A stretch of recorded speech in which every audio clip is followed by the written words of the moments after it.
The last member of the Injustice Society is unaccounted for. If we want to stop the bad guys, we're gonna have to turn over some rocks.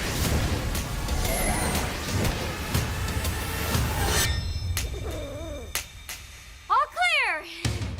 Did you check inside the trash can? Sarcasm. Duly noted. You're looking for villains everywhere. The ISA are done.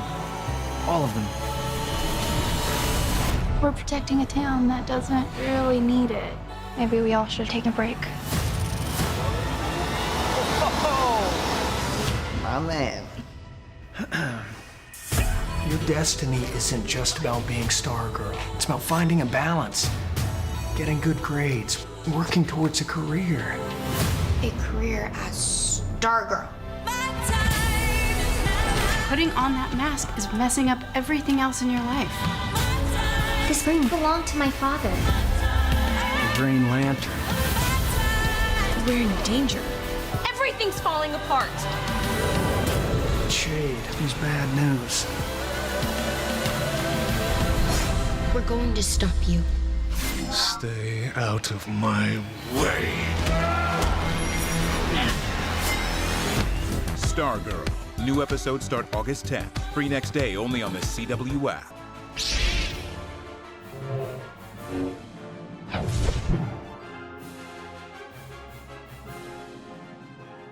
How's it going, everybody? Welcome to a brand new Stargirl update video. So today is actually going to be a trailer breakdown for a finally a brand new Stargirl Season 2 trailer. Now, I've been waiting for this for a long time. I'm going to get into the nitty-gritty details of it, so make sure you go ahead and like this video. If you do go on to enjoy it, make sure you subscribe for Stargirl Season 2 breakdowns and reviews on this channel, as well as other kinds of movie coverage and TV stuff that I'm sure you will enjoy. So let's get straight into this trailer. So it picks up in a similar fashion with that initial message that Courtney / Stargirl is being kind of hyper-vigilant, if you know what I mean, in terms of trying to find any and all threats to Blue Valley, and just trying to operate as the JSA when there is no apparent need, and that is certainly the opinion of her fellow JSA or new JSA members. However, though, ironically enough, contrasting this is that the trailer actually does open up with that shot of Cindy, aka Shiv, returning from that shot in that first trailer where we saw her use the shortcut to the Injustice Society of America headquarters in Blue Valley High School. So this means Courtney is kind of right, but it just doesn't seem like the case to anyone just yet at this point in the trailer. For example, they think from the previous trailer, where I believe it was actually our man, or Rick Tyler should I say, that he believes that Cindy probably got crushed when the satellite caved in, the others are in jail, the ISA is done, but we as an audience know that Cindy is alive, she's got Eclipso ready and waiting to be deployed, if you will, and also as an audience we know that the Shade is on his way. But something I didn't notice in the previous trailer is that Cindy seems to be holding a file when she's going into the ISA HQ. I wonder what that is about. We also do hear Pat say that the last member of the Injustice Society is unaccounted for. Surely he's got to be talking about the Shade there. And as I've mentioned in the recent breakdown videos, Pat seems to have a lot of information on the Shade. Obviously, you could put that down to the JSA or the former JSA's dealings with him before. Obviously, there's a bit of ambiguity, if you will, as to why the Shade was booted out of the ISA when Jordan Marquand, aka Icicle, was at the top of it. What kind of issues were there? What does Pat and the former JSA know about him? All of this still remains to be seen, but Courtney's eager attitude is shown further with this conversation with Pat, to the point of where she even says they're going to have to turn over some rocks. We get that embarrassing moment where she rocks in as Stargirl, fully ready and acrobatically flipping left, right, and center with the staff, pumped to fight whoever or whatever, and it just turns out that it's a raccoon. So obviously this just further proves to everyone else in this moment that they don't need to be operating as a new JSA, because our man is just like, please. There is some recycled footage in this trailer, so we get more shots of Courtney going through those ISA files that Pat has in the basement, but we also do get to see a cool little Alan Scott Green Lantern battery there in the trunk, if you will, or in the suitcase, whatever terminology you use. This is probably that very night that Jade goes to collect it. Up next, we get a scene of the new JSA members in a diner where it appears that Yolanda works, and we hear the voiceover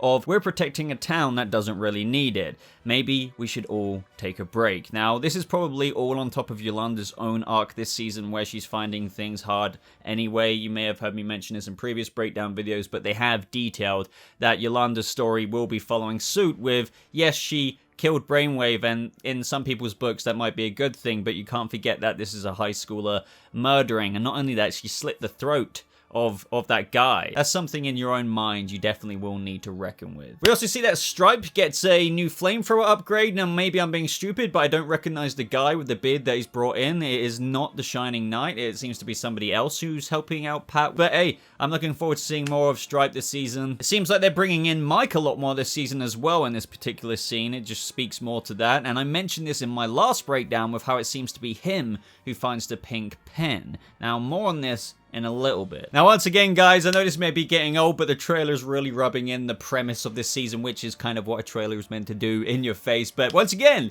more voiceovers from Pat saying Courtney's destiny is about being more than Stargirl, and if anything, finding a balance, getting good grades, working towards a career, and her reply is just perfect. A career as Stargirl. I love Break Bassinger's demeanor as Courtney, and, you know, obviously Stargirl. Courtney is just certainly head over heels in Stargirl mode, and I feel like that is, well, it's not the true sign of a superhero, because it kind of is their life and their job, but then again, lots of other superheroes, or vigilantes, if you will, do also have a day job, or at least try to maintain one. But anyway, I just kind of like the eagerness that they're showing off here. And also, during these voiceovers, we get some familiar shots of Courtney fighting Jade, aka Alan Scott, Green Lantern's daughter, when she goes to get Alan Scott's lantern battery, which technically belongs to her. And, you know, I guess they start off on the wrong foot. You may have heard me talk about this in my previous breakdown. I do recommend checking it out, by the way, because there are some scenes that you don't get in this one and vice versa. But I did say that I reckon she's not going to want to join up. She's kind of a lone wolf, but they'll kind of work on her, and then she'll kind of get into the fold a little bit more. But initially, I think she's going to resist the invitation to become a new JSA member. But speaking about that same old fight between Courtney and Jade in her house, when Courtney seems to be in her little night or bathrobe or whatever, right towards the end of the trailer, they do give us a quick shot that I'm just going to chuck in now since it's very relevant, of this very fight where Jade charges up her ring in order to do like this Green Lantern ray blast. But it's just this really cool little effect, little glowing effect on her Green Lantern ring that happens, and I cannot wait to see ultimate Green Lantern powers be imbued on TV for the longest time. I mean, rip Diggle, right? I mean, we're seeing this, but Diggle just left out in the lurch. I mean, to be fair, we still do not yet know what they're going to do with Diggle, but that's not this video. But moving on, in the specific shot when Courtney is on the floor, you can see that someone is standing here holding the Green Lantern battery, which you can assume to be Jade, as it's all glowing and humming with lantern energy. I'm guessing that this moment is the aftermath of the fight, where it's like, oh, maybe Pat rushes in, maybe Mum rushes in, because that's another thing. How are they having a fight in the dead of night with nobody rushing in? So I'm guessing Pat's like, Courtney, stop! That's Alan Scott's daughter or something like that. I don't know. But then, guys, we finally get a proper moment in the trailer dedicated to this Green Lantern. A Green Lantern on TV. I'm just so nerding out about this because I'm so excited to see that actually happen. And this moment with Jade, we hear Alan Scott's daughter say that this ring belongs to my father, as she's holding out the ring in this one shot. Now, it does make me think, why is she holding it out like that? Now, I am wondering if this is a flashback to when the ring first finds her, after maybe Alan Scott dies. I mean, that was quite a while ago, I suppose, but I do wonder if it is a flashback nevertheless, because she is holding it out and looking at it. And also in this clip, right at the last seconds, if I slow-mo it down for you, we do see this kind of lantern energy rise in her face. I don't think it's a reflection. I think like this could be the moment the ring's just like, hey, equip me. I don't know, but hey, I'm really looking forward to this, if you couldn't tell already. And it turns out I was right from the previous trailer. I don't know if any of you remember this, but there was this one moment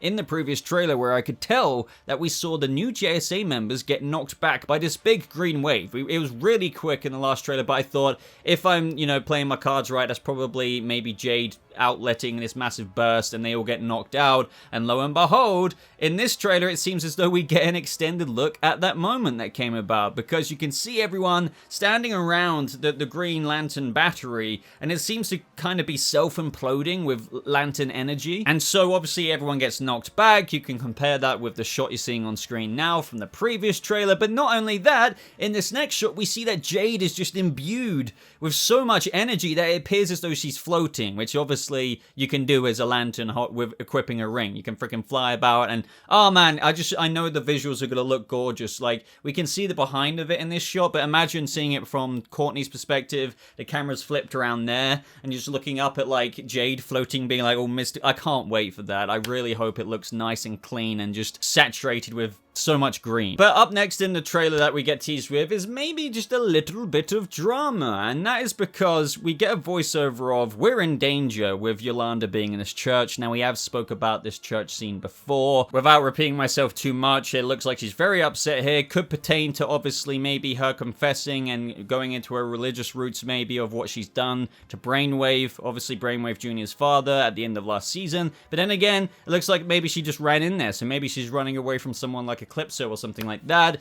But we also see Beth shouting at Rick saying everything's falling apart. Now, I'm guessing that this drama could be following the beginning of the Shade's antics, or more likely Eclipso initially, as I think the Shade, excuse the pun here, but will be fairly shady to begin with and won't show his full cards as a proper villain or an overarching kind of villain, because I think he will be playing it fairly low-key until his grand moment is revealed, whereas Eclipso will probably be the more flexy villain of the series. And speaking of the Shade, I love how we get quite a bit more footage of him in this trailer, because in this moment I love how we see him having this conversation with Courtney here, and he just walks back and kind of teleports away in like this mist of shade. It seems that he even came to her high school library, I believe this is the location, to have this conversation with her, and I'm sure it's also just about staying out of whatever shady business he's got going on at the minute. At this point in the trailer, Pat further enforces that the Shade is bad news, and in this moment we see that Mike is with the pink pen, and it's activated, so we see like the effects of it going off as it's about to be unleashed,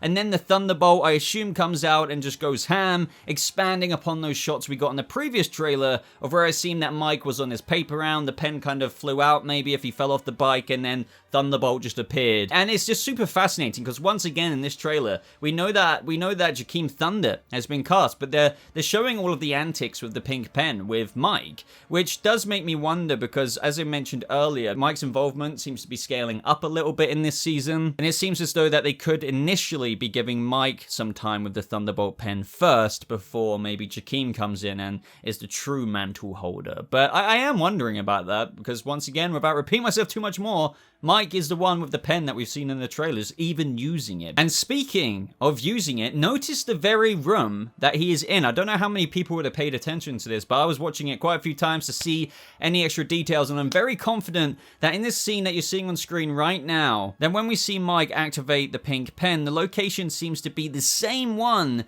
as where the new JSA members and Pat go to meet Shade at that dinner table. Now, how do I know that? I mean, isn't that just random ass speculation? Well, honestly, there is quite a bit of supporting evidence here. You can tell by that kind of plasticky, tarpy sheets hanging up over the doorway in the background there. Plus, on the left-hand side, you can see the decor with the candles to the far left and then the light to the right. It does seem to be that maybe Mike might pull out the pen in that moment when Shite goes down with the Shade and the new JSA members coming to a little bit of a dinner party. Because in the previous trailer, it looked like it was going to be a bit of a chill villain introduction where they just speak to him, and that's still going to happen. But what we see in this trailer up next, we get an extended look at that kind of dinner party scene with the Shade, with Courtney and the new JSA gang walking into the Shade's chilling place, if you will. But this time we get to see the Shade's response, and he literally says, "Stay out of my way," and he seems very angry when he says it, so much so that we see Rick Tyler, Owlman, get grabbed by these Shade hands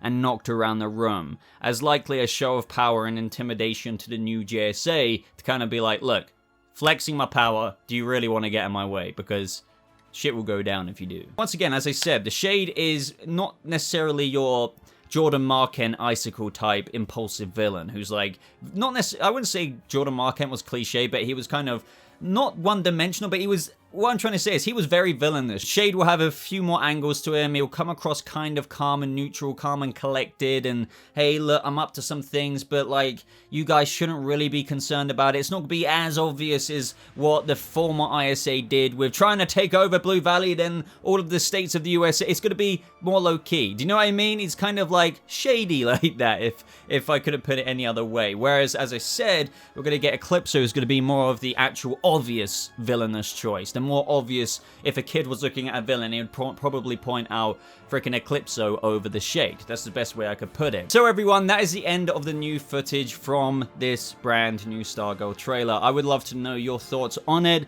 What was your favorite moment? Was there any details that I may have missed, or maybe a detail that you can expand upon one of the details that I listed to you guys? I always read all of your comments, so I'll be looking forward to reading them when this video posts. But if you want to stay more up to date with me, of course, you can follow me on Twitter in the top pinned comment of the comment section down below, which is my comment. Click the show more. You'll see links to various places like Patreon where you can support me, but also, as I said, Twitter, Instagram, also my Discord server. I'd really appreciate a like on this video, especially if you got this far. Make sure you subscribe as well, just to stay up to date with everything like this. I'm sure you'll find other things that you like on this channel. But thank you so much for watching. I hope you all have a lovely rest of your day, and I'll see you people of the DC multiverse in the next video. Goodbye.